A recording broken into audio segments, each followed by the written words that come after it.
Jaya Radha Madhava Punya Vihari.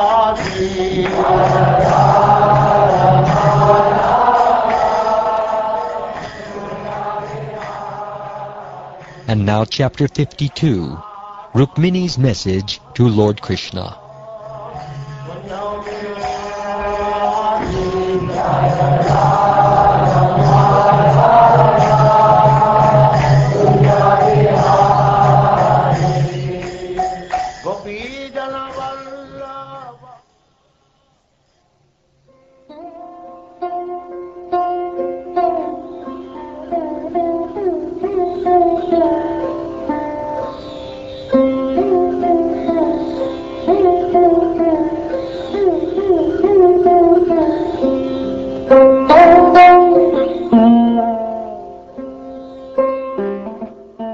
Shukdev Goswami said, My dear king, thus graced by Lord Krishna, Muchukunda circumambulated him and bowed down to him.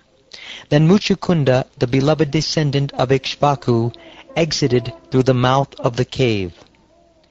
Seeing that the size of all the human beings, animals, trees, and plants was severely reduced, and thus realizing that the age of Kali was at hand, Muchukunda left for the north.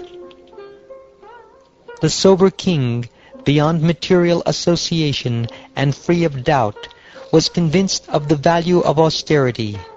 Absorbing his mind in Lord Krishna, he came to Gandhamadan mountain. There he arrived at Badarik Ashram, the abode of Lord Narayan, where, remaining tolerant of all dualities, he peacefully worshipped the Supreme Lord Hari by performing severe austerities. The Lord returned to Mathura, which was still surrounded by Yavanas. Then he destroyed the army of barbarians and began taking their valuables to Dwarka. As the wealth was being carried by oxen and men under Lord Krishna's direction, Jarasandha appeared at the head of 23 armies. O king, seeing the fierce waves of the enemy's army, the two Madhavas, imitating human behavior, ran swiftly away. Abandoning the abundant riches, fearless but feigning fear, they went many yojanas on their lotus-like feet. When he saw them fleeing, powerful Jarasandha laughed loudly and then pursued them with charioteers and foot soldiers. He could not understand the exalted position of the two lords. Apparently exhausted after fleeing a long distance, the two lords climbed a high mountain named Pravarshana, upon which Lord Indra showers incessant rain. Although he knew they were hiding on the mountain, Jarasandha could find no trace of them. Therefore, O king, he placed firewood on all sides and set the mountain ablaze. The two of them suddenly jumped from the burning mountain, which was 11 years high, and fell to the ground. Unseen by their opponent or his followers, O king, those two most exalted Yadus turned to their city of Dwarka, which had burned to death in his vast military force. As ordered by Lord Brahma, Raivata, the opulent ruler of Arnata, gave Lord Balaram his daughter Raivati in marriage. This has already been discussed. O hero among the Kurus, the Supreme Lord himself, Govinda, married Bhishmaka's daughter, Vaidarbi, who was a direct expansion of the goddess of fortune. The Lord did this by her desire, and in the process he beat down Shalva and other kings who took Shishupal's side. Indeed, as everyone watched, Sri Krishna took Rukmini just as Garuda boldly stole nectar from the demigods. O Shukdev Goswami, the Supreme Lord married Rukmini, the beautiful-faced daughter of Bhishmaka, in the Rakshasa style, or so I have heard.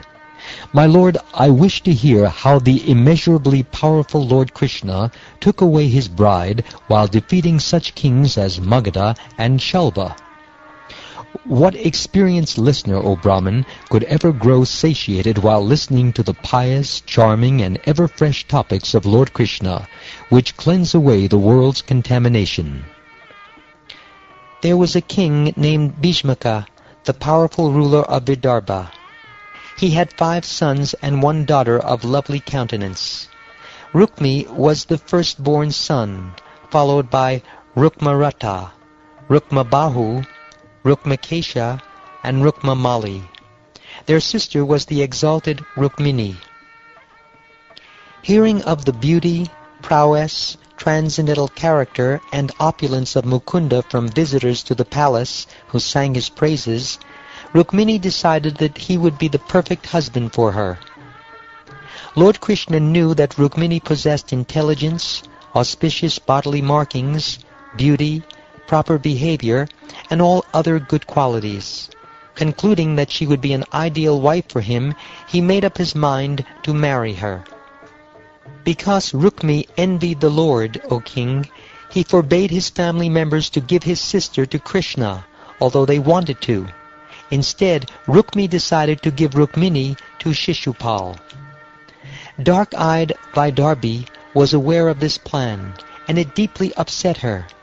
Analyzing the situation, she quickly sent a trustworthy Brahmin to Krishna. Upon reaching Dwarka, the Brahmin was brought inside by the gatekeepers, and saw the primeval personality of Godhead sitting on a golden throne.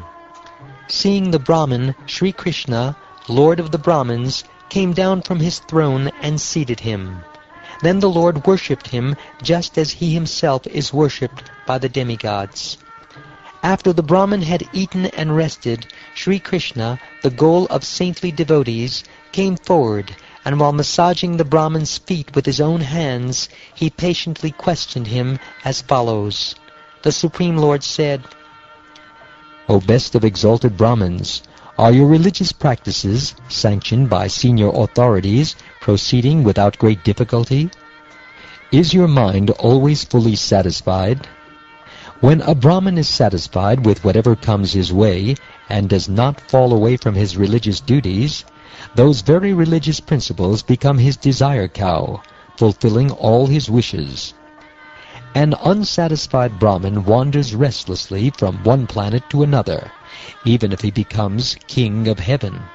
But a satisfied Brahmin, though he may possess nothing, rests peacefully, all his limbs free of distress.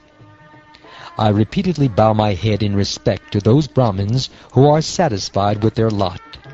Saintly, prideless, and peaceful, they are the best well-wishers of all living beings. O Brahman, is your king attending to your welfare? Indeed, that king in whose country the citizens are happy and protected is very dear to me. Whence have you come, crossing the impassable sea, and for what purpose? Explain all this to us, if it is not a secret, and tell us what we may do for you.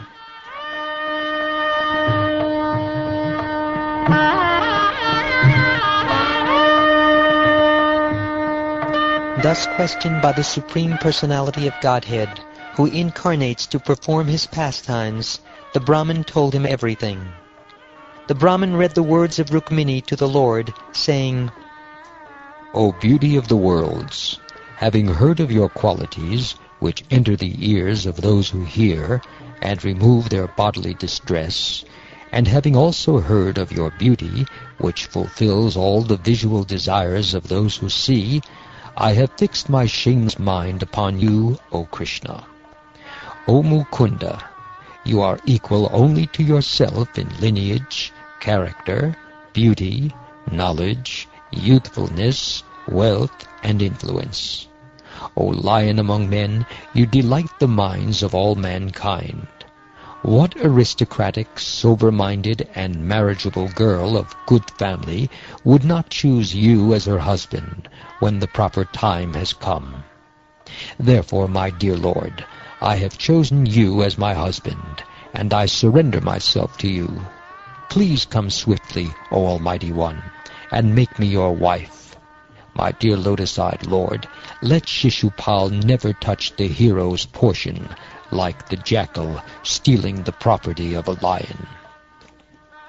If I have sufficiently worshipped the Supreme Personality of Godhead by pious works, sacrifices, charity, rituals, and vows, and also by worshipping the demigods, Brahmins, and Gurus, then may Gadagrisha come and take my hand, and not Dhammaghosha's son or anyone else.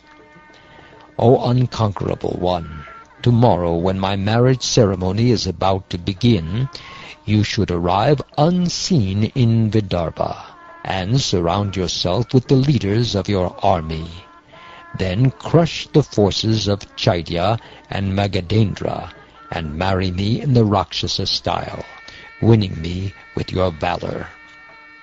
Since I will be staying within the inner chambers of the palace, you may wonder, how can I carry you away without killing some of your relatives? But I shall tell you a way. On the day before the marriage, there is a grand procession to honor the royal family's deity, and in this procession the new bride goes outside the city to visit goddess Girija. O lotus-eyed one, great souls like Lord Shiva hanker to bathe in the dust of your lotus feet, and thereby destroy their ignorance. If I cannot obtain your mercy, I shall simply give up my vital force, which will have become weak from the severe penances I will perform. Then, after hundreds of lifetimes of endeavor, I may obtain your mercy.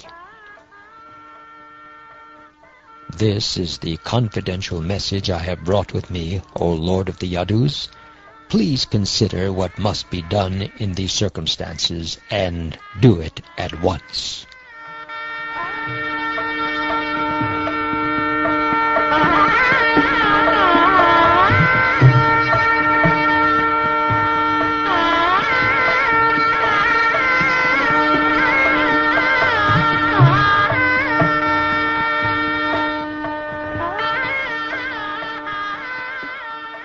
Thus ends the 52nd chapter of the 10th canto of the Srimad Bhagavatam, entitled Rukmini's Message to Lord Krishna.